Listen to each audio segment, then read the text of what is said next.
Optimiser votre digestion. Bienvenue à cette présentation. Mon nom est François Aubertin. Je travaille depuis plus de 30 ans en médecine holistique et tous les jours, je rencontre des patients qui souffrent de problèmes de santé sans aucune raison valable. Avec un état d'esprit approprié, des habitudes de vie saines, tout le monde peut vivre la meilleure version d'eux-mêmes. Optimiser votre digestion est une part connaissance, une part solution. Mon objectif est de sensibiliser et d'influencer les gens comme vous. Et qui sait, un jour, vous aiderez vos proches et les générations futures. Il y a très longtemps, Hippocrate a dit « Laissez votre nourriture être votre médicament et ton médicament être votre nourriture ».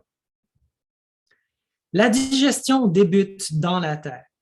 Nos 5 sens peuvent déclencher la salivation, la production de sucs gastriques et d'enzymes, l'odeur, le goût, la vision, l'ouïe et le toucher, bien entendu. C'est pourquoi il est avantageux de passer du temps à préparer vos repas. Vos sens aident à informer le type d'aliments, que ce soit des glucides, les protéines ou les graisses, que votre corps aura à digérer. Vos pensées sur la nourriture sont également capables d'engendrer les processus digestifs. Votre hypothalamus, le taux de glycémie du sang et certaines hormones sont responsables pour déclencher la faim. Maintenant, sachez qu'il n'y a pas un centre de fringales dans le cerveau, mais les fringales viennent de parasites ou de mauvais microbiomes dans vos intestins qui libèrent des hormones et des messages pour vous donner la fringale de manger des chips, du chocolat ou bien de la crème glacée. L'importance de la mastication, c'est vraiment une étape des plus importantes pour optimiser votre digestion. La mastication signale à vos glandes salivaires de produire de la salive et celle-ci contient des enzymes principalement pour digérer les carbohydrates. Deuxièmement, la mastication permet de décomposer les aliments en particules plus petites qui augmenteront la surface de contact, aidant ainsi les enzymes digestives et les acides gastriques à faire leur travail dans l'estomac et dans les intestins. Puis, la mastication active l'immunité dans votre bouche en activant les lymphocytes T auxiliaires 17.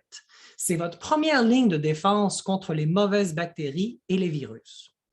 Une bonne mastication permettra à la plupart des glucides d'être prédigérés par les enzymes digestives contenues dans votre salive. Et après, des études ont montré que les personnes qui mangent vite et ne mâchent pas bien ont de plus grands problèmes digestifs que ceux qui mastiquent bien. Entre autres, reflux, indigestion, l'obésité et un taux de cholestérol plus élevé. Le temps pour digérer les aliments. Les glucides simples commencent à être digérés par les enzymes de votre salive dès la mastication. La plupart des fruits et des glucides complexes mettront jusqu'à 20 à 40 minutes pour être décomposés correctement et prêts à passer dans l'intestin grêle via le duodénum. Les légumineuses et les légumes peuvent prendre 1 heure à 1 heure et demie pour être convertis en composés chimiques et en fibres alimentaires. Les protéines prendront 2 heures pour la volaille, 3 heures pour la viande rouge et jusqu'à 4 heures pour les poissons qui ont une densité moléculaire plus dense. Donc, pour être décomposés en protéines plus petites et finalement en acides aminés avec les enzymes gastriques et pancréatiques. Les graisses et les huiles peuvent prendre jusqu'à 4 ou 5 heures avant d'être émulsifiées par la lipase gastrique. Puis, les sécrétions biliaires du foie, via la vésicule biliaire, les convertiront en acides gras essentiels. Les combinaisons alimentaires. Une bonne combinaison alimentaire aidera les processus digestifs et préviendra la malabsorption, en plus de prévenir un large éventail d'inconforts digestifs tels que le ballonnement, les flatulences, le reflux acide, la constipation et la plupart des douleurs abdominales. La pire combinaison d'aliments est celle des glucides avec les protéines, le sandwich typique. Le pancréas est un organe masculin et plus de difficulté à faire multitasking. Donc, si on lui demande de faire deux choses à la fois, il va mal exécuter cet ordre. Donc, étant donné que le pancréas produit des enzymes digestives pour les glucides et les protéines, donc le pain et la viande, il est préférable de les consommer séparément. Nous pouvons tester l'intestin pour d'éventuelles sensibilités alimentaires avec le test ELISA ou IgG en anglais, ou simplement en faisant un régime d'élimination pour une durée généralement d'1 mois. Et après, on réintroduit les aliments pour voir comment le système les tolère. La première réaction quand on est sensible à un aliment, c'est la production de sécrétions. Donc, si vous mangez des aliments et que vous avez à vous racler la gorge ou soudainement vous devez vous moucher, c'est que cet aliment n'est pas compatible avec vous.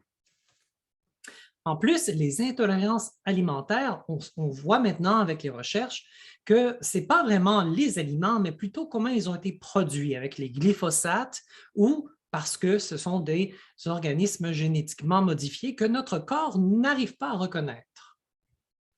Ne pas boire avec les repas, très important. Une fois dans l'estomac, les aliments se mélangent au suc gastrique acide et qui va les décomposer davantage et produit un liquide appelé le chyme. Vieillir et manger de gros repas de manière répétitive sont connus pour réduire la qualité et la quantité disponible des acides gastriques et des enzymes.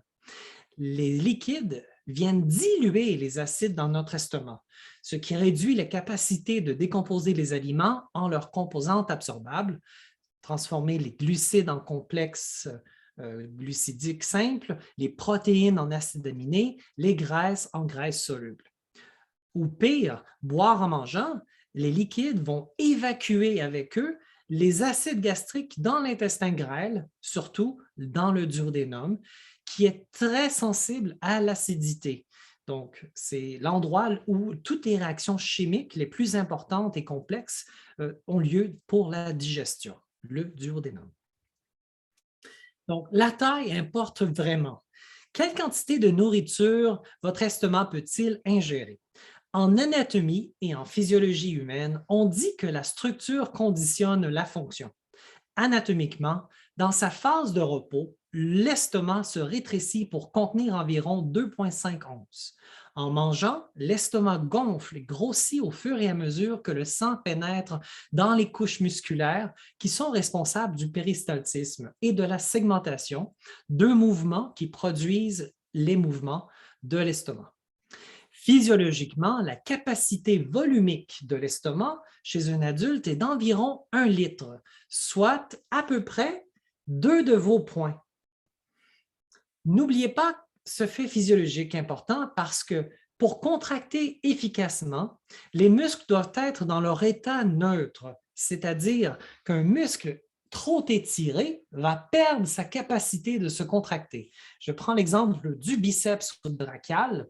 Il est très fort dans sa position neutre, à un angle de 90 degrés, mais dès qu'on est en extension complète, il est beaucoup plus faible, ou bien encore dans sa fonction fermée ici. Le duodénum, c'est l'épicentre chimique. C'est la première partie de l'intestin grêle, là où la bile de la vésicule biliaire et les enzymes pancréatiques entrent en contact avec les glucides, les protéines et les graisses pour compléter leur préparation en composés chimiques utilisables pour l'absorption dans l'intestin grêle.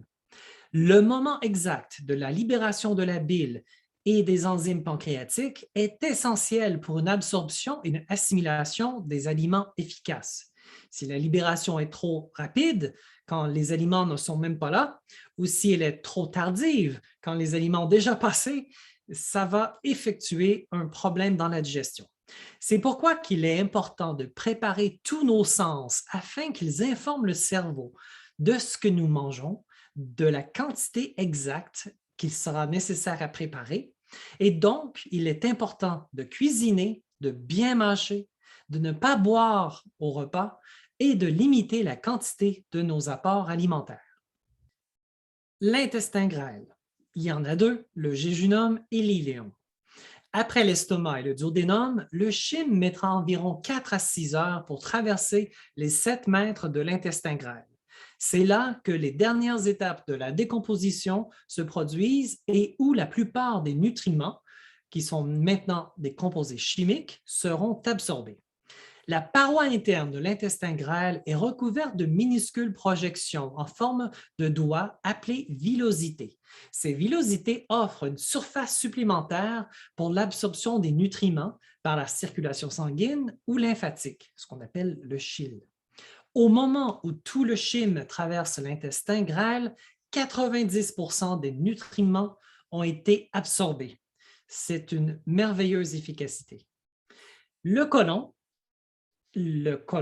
est d'une longueur d'environ 1,50 m et c'est là que les bactéries convertissent les glucides restants.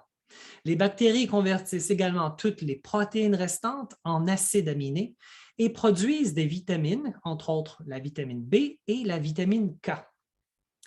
Les principales fonctions du gros intestin sont l'absorption de l'eau, d'ions tels que le calcium et le magnésium, ainsi que les vitamines. C'est finalement là que le chyme se transforme en sel. Le cerveau abdominal, c'est notre deuxième cerveau. Dans tout votre système nerveux entérique, ou deuxième cerveau, c'est composé d'environ 100 millions de cellules nerveuses qui vont surveiller votre système digestif de la bouche à l'anus.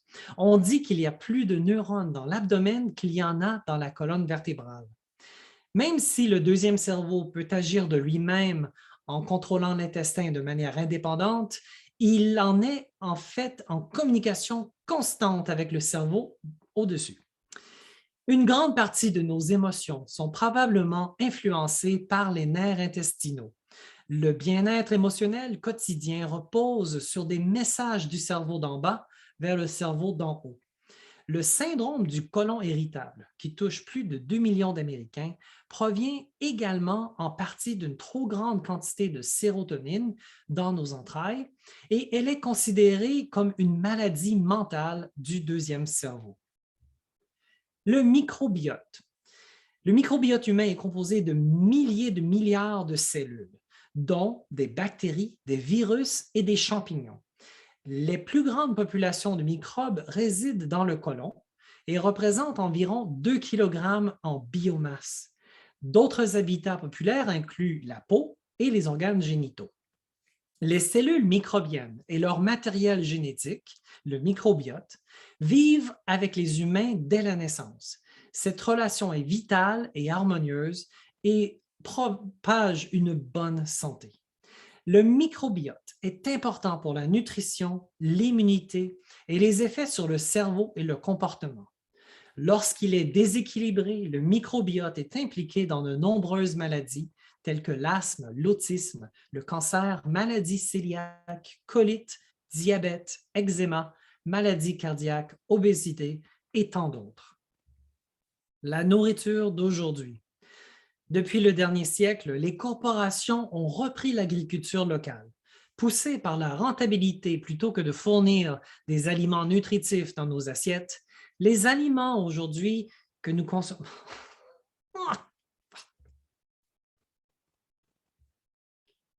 La nourriture d'aujourd'hui.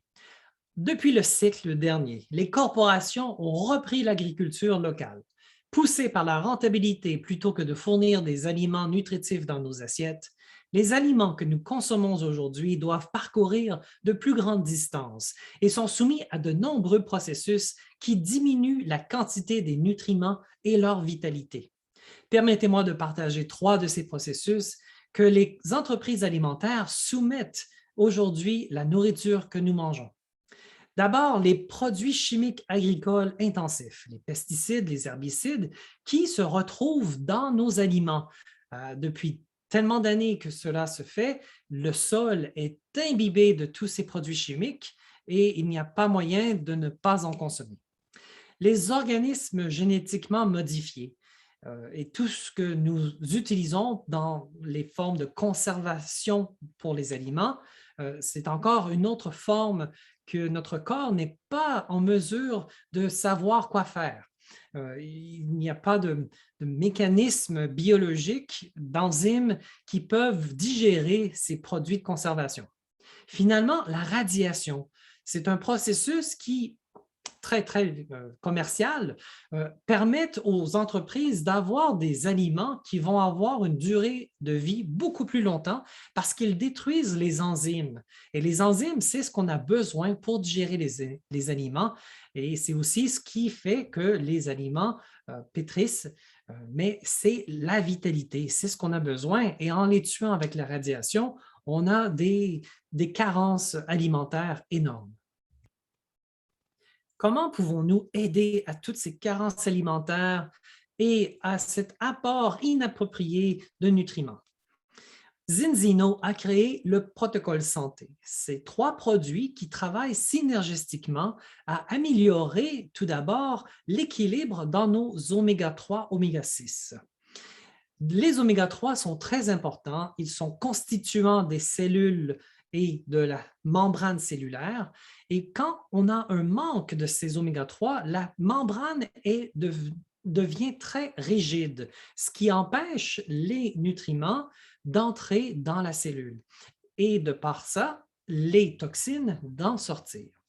Donc, la première étape, c'est d'améliorer cet apport ou ce ratio oméga-6 à oméga-3.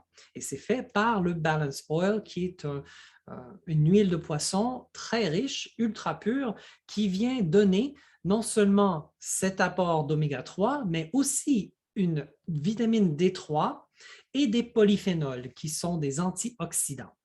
La deuxième étape du protocole santé, c'est de restaurer l'équilibre microbien. Et on fait ça avec le xynobiotique, qui est un produit à base de fibres qui nourrit les bactéries de l'intestin. Donc, avec elle, on arrive à restaurer le microbiote. La troisième étape, c'est de soutenir nos cellules avec l'Extend Plus, qui est un multivitamine immunitaire. Non seulement on a tout l'apport vitaminique, mais on a aussi l'ajout d'un support immunitaire avec le bêta-glucan 1,3, 1,6. Donc, le protocole santé Zinzino arrive à vraiment recouvrir l'équilibre et produire ce qu'on a besoin pour survivre avec toutes les carences alimentaires que nous sommes subis, nous avons de nos jours.